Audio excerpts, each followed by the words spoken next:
can't read, okay? Put the book down. I'm gonna take this. Later, book. You don't you don't need that. You don't need that. Keep going. Keep going. Smells like big nerd. Dirty nerd.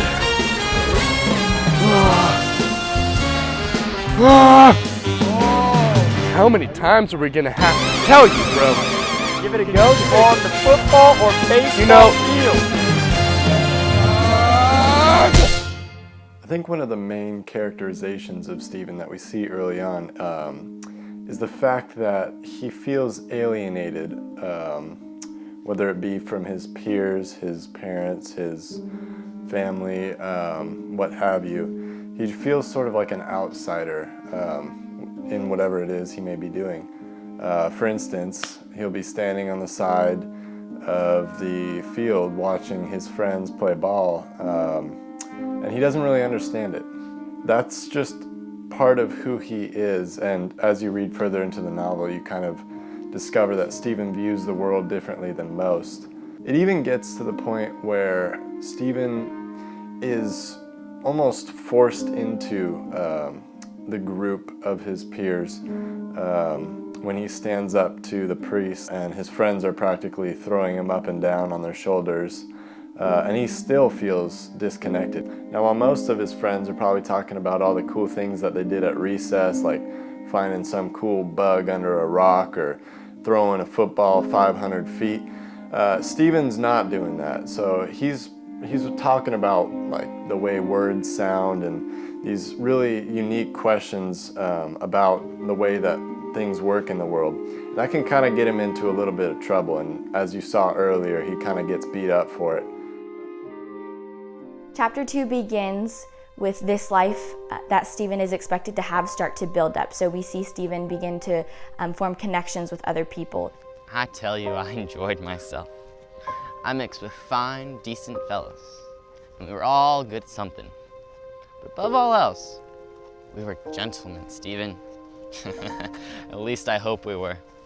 And bloody good honest Irishmen. I remember back in the day when my mom would make me make my bed every single day, and I regretted it. But it made me a real man.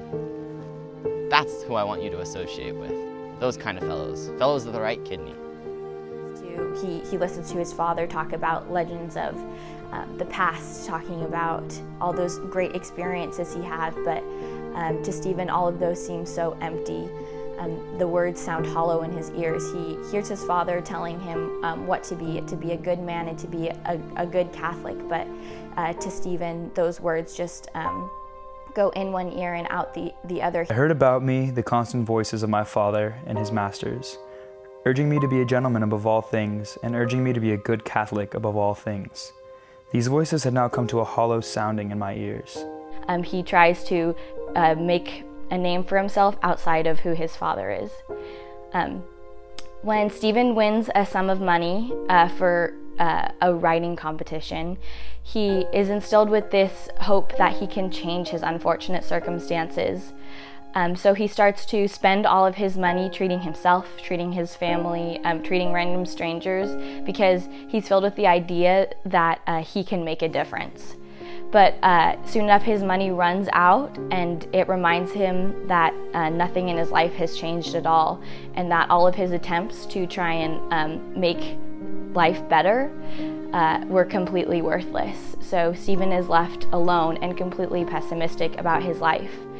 And at this point in Stephen's life, he's desperate, he's broken, he's alone, and he believes that all attempts to redeem his unfortunate circumstances are just completely useless. So he wanders over to the unfortunate parts of town.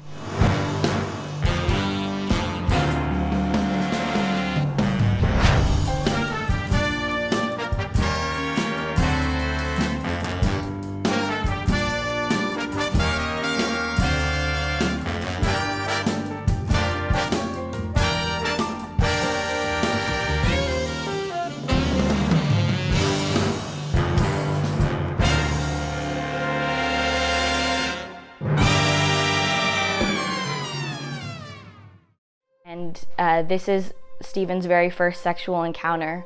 And in this sexual encounter, he allows himself to commit this sin. So when he finds himself face to face with EC at the stairs of the tram station, he doesn't know what to do with her because he's never had a real life experience.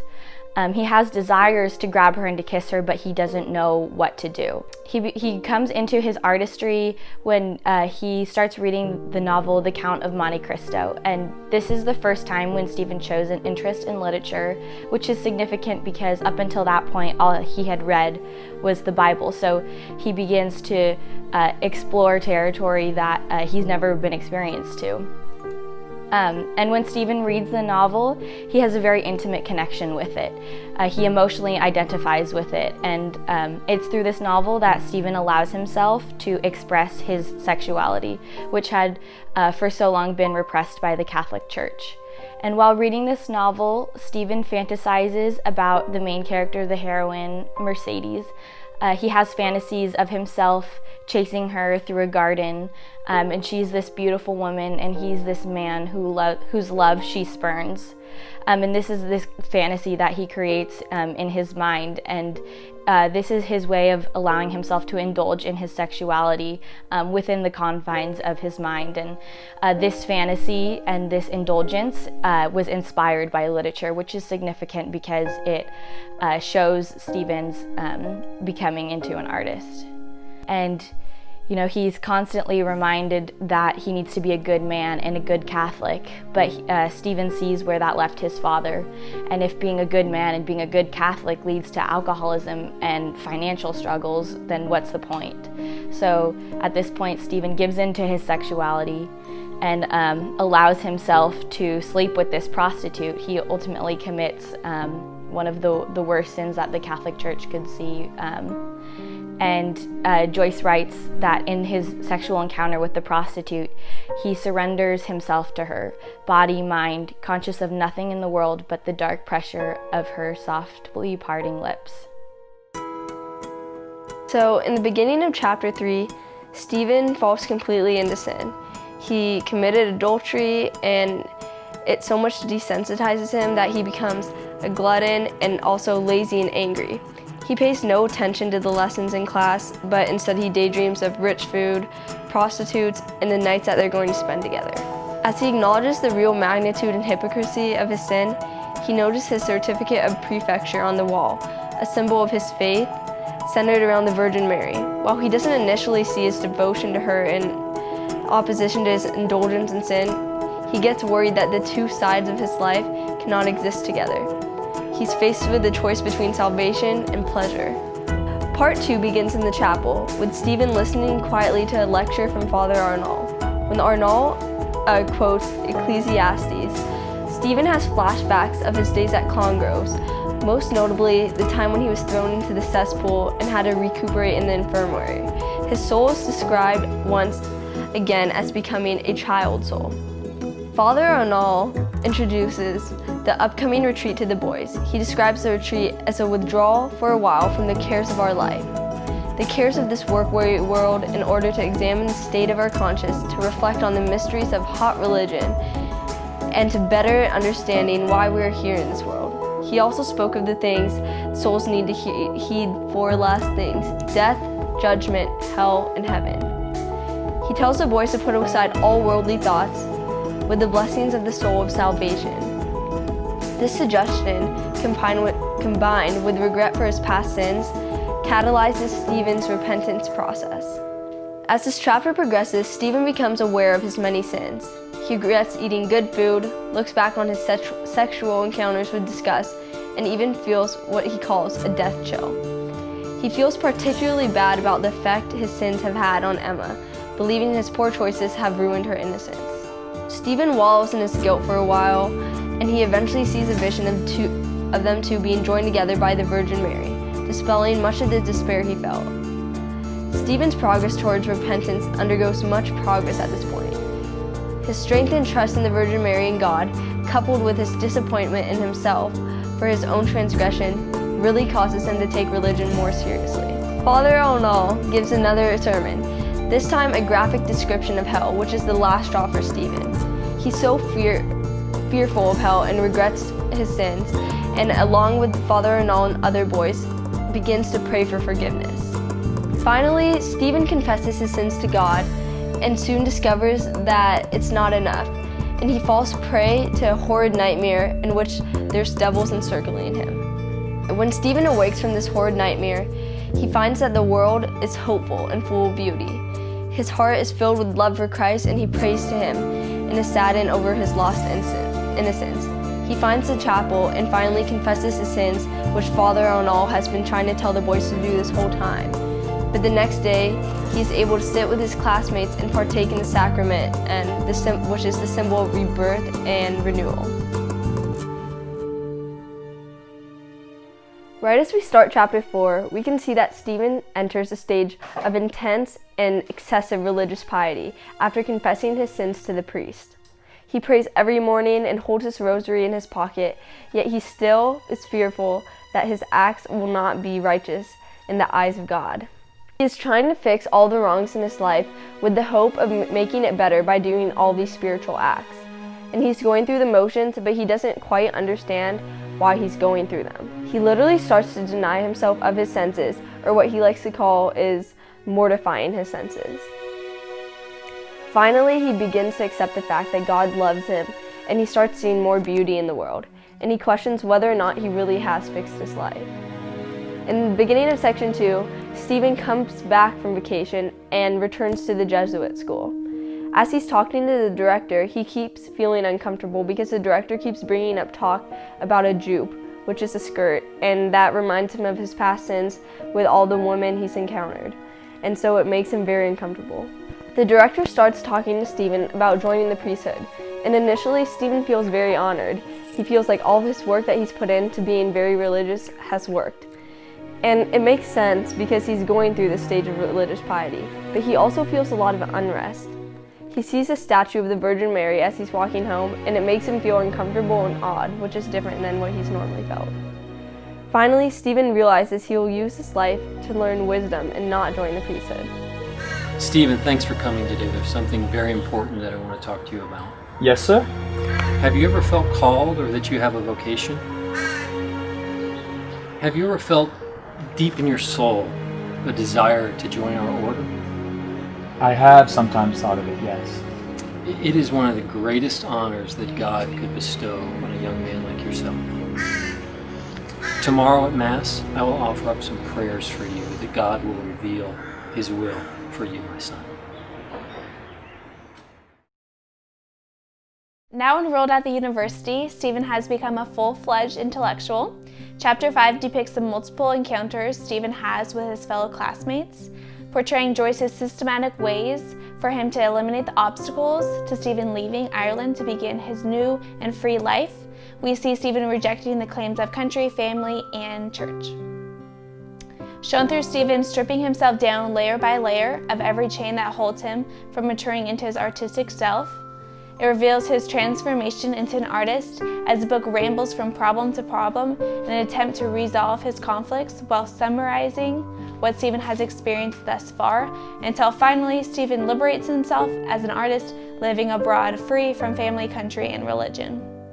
During his conversation with the Dean of Studies, Stephen reveals the marked difference between the practical arts, which the Dean represents, and the liberal arts, which Stephen admires. It is comic that Stephen's continued attempts to clarify his views further confuse the Dean. Morning, sir. How are ya? One moment now.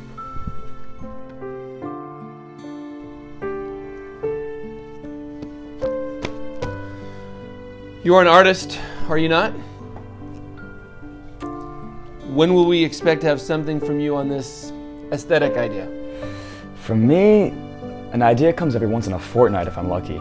Nonetheless, Stephen has an opportunity here to differentiate between his own aesthetic use of language as opposed to the language that is used by the traditional language that is taught by the Dean.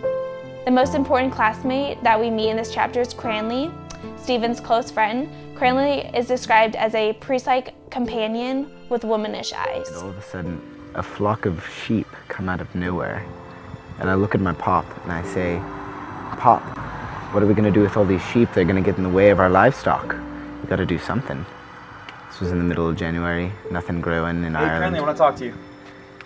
Anyways, and so... Cranley, come on. I just said I want to talk to you. Come away. Now? Yeah, come away. So I had an unpleasant conversation with my mother this evening. About religion? Yes. She insists that I fulfill my Easter duties, but I will not. Stephen, you're an excitable man. You know, some men have doubts, even religious men, but they overcome them or put them away.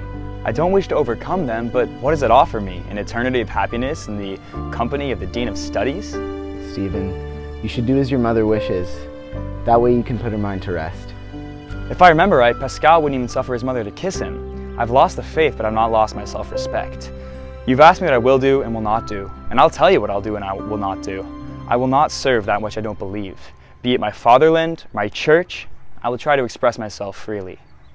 Cranley is a person that Stephen confides in. This is due to Cranley being one of the few people that Stephen trusts and respects. Cranley advises Stephen to become more involved with his family and to do things that his mother wants him to do. Cranley also encourages Stephen to try harder to fit in with his classmates and to not isolate himself. To Stephen, Cranley is the epitome of compromise, just as Ireland has long compromised its people to England and to the superstitious Catholic Church. So Cranley would compromise principles to please that of Ireland. Stephen wants and needs to escape this polluted system of values. Thus, Stephen announces his imminent departure, stating he has no fear that he is making a mistake by fleeing Ireland. He says that he is willing to suffer for his art, even if it means that he will suffer during eternity. The next classmate that we run into is Davin. Davin is one of Stephen's peers at the university who has a very strong sense of Irish pride. And how is my little lame goose? And you, Stevie? You're a terrible man, Stevie. I'm an Irish nationalist first and foremost. You're a born steer, Stevie. When you make the next rebellion and are in need of the indispensable informer, tell me. I can find you a few in this college. I can't understand you, Stevie. One time you talk against literature, and another time you talk against Irish informers. I don't understand you, Stevie. This race and country and life produced me. I shall express myself as I am. Try to be one of us. In your heart, you're an Irishman, but your pride is too powerful. But a man's country comes first. Ireland comes first. You can be a mystic or a poet after. Another chain holding Stephen down is his complex perception of women, the reappearance of Stephen's thoughts of E.C., who is the subject of Stephen's very first poem written almost 10 years ago. And then again in this chapter, Stephen writes another poem, and this poem is a new one about all of his conflicting emotions concerning women up until this point. The feelings of him needing to be worshipped by them and him needing to be fulfilled by them. By recreating the feelings in the poem, he frees himself through the sexual constraint that they have caused throughout the whole book. And once he is freed by them, he is rewarded by a vision of birds soaring freely in the sky.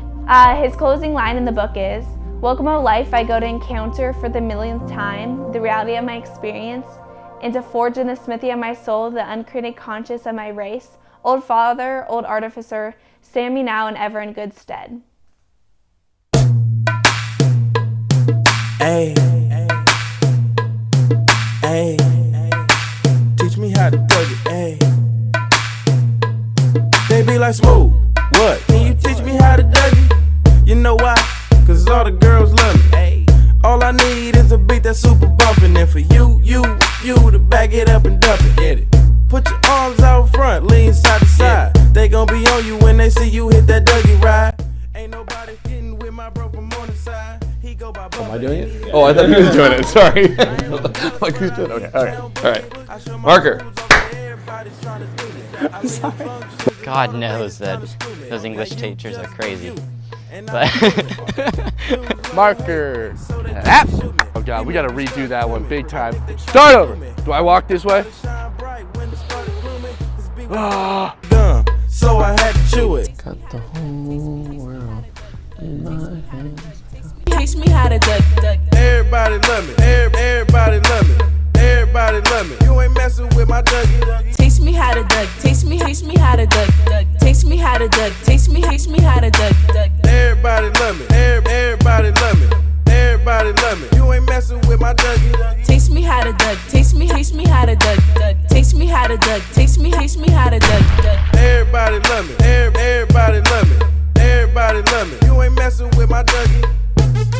What's happening? What's happening?